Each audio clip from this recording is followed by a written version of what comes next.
Malaman ko ang sanhi, ang panglawin kung sadyang di ako ang sigaw at tibok ng puso mo. Mabuti ang malaman ko ang sanhi, ang panglawin kung sadyang di ako ang sigaw at tibok ng puso mo.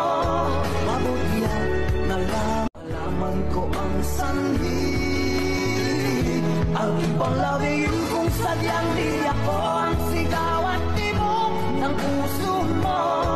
Mabuti ang malaman ko ang sanhi, ang panglawin kung sadyang di ako ang sigaw at tibok ng puso mo.